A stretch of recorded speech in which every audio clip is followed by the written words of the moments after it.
नमस्कार, मैं हूं आचार्य विक्रमादित्य।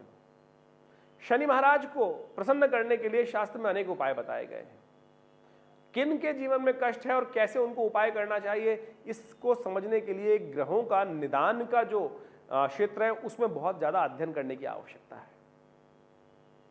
हमने अपने जीवन में अपने पिता आचार्य श्री केशव देव जी के सानिध्य में रहकर उनके पूरे अनुभव को अपने जीवन में उतारने का प्रयास किया।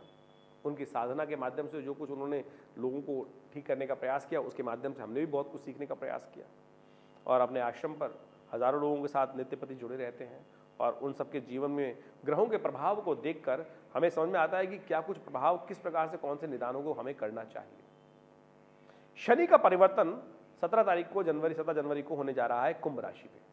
पिछले करीब 2.5 सालों से शनि महाराज जो हैं वो मकर राशि में चल रहे थे, अब परिवर्तन की तरफ जा रहे हैं। शनि कुंभ राशि में परिवर्तन की तरफ जा रहे हैं, तो मकर राशि वालों आपके लिए क्या प्रभाव रहेगा। देखिए, मकर राशि वालों के लिए 7.5 तो चली रही है, एक बात मान लीजिए, लेकिन शनि आपके लिए लग्नेश है। लग्नेश एक तरह से मूल त्रिकोण का कारक भी माना जाता है। मूल त्रिकोण लग्नेश क्योंकि खासतौर पे हो जाता है, तो शनि आपके लिए अशुभ नहीं होता, शुभ हो जाता है। लेकिन गोचर के दृष्टिकोण से 7.5 का प्रभाव ऐसा है कि वो एक बहुत इंपॉर्टेंट फैक्टर रहता है।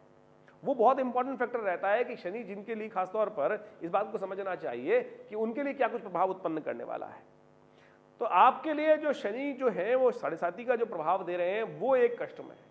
और गोचर के दृष्टिकोण से इस बात को समझ लीजिए कि शनि जितना लाभ देने के योग बनाते हैं, वैसे अगर यदि 7.5 ना होती तो बहुत जबरदस्त आपके लिए आगे उन्नति के योग बनाता, लेकिन अभी जो शनि है वो कुछ पीछे खींचेगा आपको, बार बार आगे बढ़ने के जितने योग बनेंगे उसमें बार बार खींच के पीछे ले आएगा, यानी जितना लाभ होना है उतना नहीं होगा। तो इसके लिए आपको बड़ी सावधानी के साथ आगे बढ़ने की जरूरत है।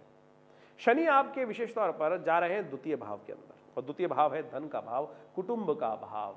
वहां से दृष्टि डालेंगे तृतीय भाव, आपके खासतौर पर चतुर्थ भाव पर जो आपका सुख का भाव है, और वहां से आपकी दृष्टि डालेंगे अष्टम भाव पर, वहां से दृष्टि डालेंगे एकादशवें भाव पर। तो अब समझिए क्या क्या करेंगे। शनि का जो वैश्विक परिवर्तन होने जा रहा है आपकी राशि के अनुसार से, सबसे पहले तो आप ये समझें 7.5 चल रही है, तो आपके लिए धन के संबंध में विशेष तौर पे आपको ध्यान रखने की जरूरत है। धन दिखाया तो आप फंसे, इसलिए अपने पैसे को बहुत ज्यादा बचा के रखने की जरूरत है। पैसा, अपने सम्मान, अपने टाइम, तीनों चीजों का बहुत जबरदस्त तरीके से आपको ध्यान रखने की जरूरत है। 110% जहां श्योरिटी दिखाई दे रही है वहां भी थोड़ा सा सिक्योर रहते हुए काम करने का प्रयास कीजिएगा। देखिए, शनि क्योंकि आपके लिए विशेष तौर पर मकर और कुंभ राशि में विशेष तौर पर बहुत इतना खराब नहीं करते हैं, लेकिन फिर भी 7.5 जो चल रही है वो एक कष्टमय योग देने की योग बना रही है। ओवरऑल कुंडली को देखने की आवश्यकता है कि शनि आपके लिए कहां कहां रहने वाला है आपकी गोचर के दृष्टिकोण से, लेकिन आपको थोड़ा सा इन सब क्षेत्रों में सावधान रहने की जरूरत है। पेट संबंधित रोग, खान पान को बिल्कुल प्राकृतिक रखते हुए काम करें। हर रोज बाहर जाके खाना ना खाएं, इस बात का ध्यान रखें। आप इस बात का ध्यान रखेंगे तभी आपके लिए अच्छा रहेगा, अन्यथा पेट संबंधित रोग बढ़ाने के योग दे सकता है, वायु संबंधित रोग बढ़ने के दे सकता है। तो आपको क्या करना चाहिए शनि को पसंद करने के लिए? उड़द का दान, साबुत उड़द का दान शनिवार के शनिवार अपनी सामर्थ्य के अनुसार से पाओ पर या थोड़ा बहुत जितना भी हो सकता है उतना करने का प्रयास कीजिए। ये आपके कष्टों को दूर कर सकता है। हनुमान जी का सानिध्य प्राप्त करने का प्रयास करें। हर शनिवार के दिन हनुमान जी के मंदिर में जाकर उन्हें चूड़ा चढ़ा दीजिए। ये छोटे छोटे उपाय हैं, यदि आप इनको करते रहेंगे तो आपके लिए कष्ट के योग कम होते रहेंगे। और साथ साथ शनि स्तोत्र का पाठ नित्य प्रति करें।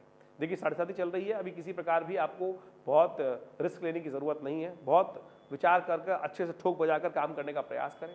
आपके लिए एक अलग से हम वीडियो बना के उपस्थित करेंगे आने वाले समय में, और क्या कुछ करने के योग, क्योंकि 7.5 चल रही है, हम 7.5 पे एक अलग से वीडियो बनाने वाले हैं कुछ राशियों के लिए। तो इसमें आपको ये उपाय बताए हैं, ये अवश्य करने का प्रयास कीजिए और बहुत ज़्यादा ट्रैवल से बचें। इस बात का थोड़ा सा ध्यान रखते हुए काम करने का प्रयास कीजिए तो आपके लिए अच्छा रहेगा। क्योंकि शनि की 7.5 चल रही है, वो आपके लिए थोड़े से अभी समय 2.5 साल का जो है वो आपके लिए थोड़ा सा स्ट्रगलिंग वाला रहेगा, लेकिन फिर भी थोड़ा बहुत यदि आप उपाय करते रहेंगे, यदि अच्छे से उपाय कर ले, तब आप इस 7.5 को दरकिनार कर सकते हैं। हमने अनुभव से देखा है ऐसे, हमारे पास बहुत व्यक्ति आते हैं, हमने जब उन उपाय बताए उनको और उन्होंने शनि स्तोत्र का नित्य प्रति पाठ, हनुमान चालीसा का नित्य प्रति पाठ शुरू किया तो 7.5 का बिल्कुल प्रभाव शून्य हो गया। तो आपको भी ये उपाय बता दिया, कोशिश करें इस उपाय को करने का प्रयास कीजिए। आप में भी रक्षा का छाता हमने दे दिया है आपको, कोशिश करें बहुत ज़्यादा विडंबनाओं में ना फंसें। बहुत ज़्यादा आजकल शनि के को डराकर लोग बहुत ज़्यादा खर्चे करवा देते हैं, उपाय के लिए नाम पर बहुत कुछ पैसा ले लेते हैं, इसलिए पैसे वैसे को खर्च करके कोई ग्रह ठीक नहीं होता। कर्म, समय लगाकर कर्म करने का प्रयास कीजिए, परमात्मा को प्रसन्न कीजिए, भगवान के लिए अच्छे कार्य, शनि उन्हीं की पर कृपा करते हैं जो योगरत रहते हैं, जो धर्म कार्य करते हैं, अधर्म का कार्य नहीं करते। यदि किसी का पैसा मारेंगे, किसी का कष्ट करेंगे तो शनि कैसे आपको ठीक करेंगे। तो इन सब संबंधों को समझते हुए, इन सब चीज़ों को समझते हुए कर्म को करने का प्रयास कीजिए। ईश्वर आपकी मनोकामना सिद्ध करेंगे, ईश्वर आपके साथ रहेंगे। नमस्कार।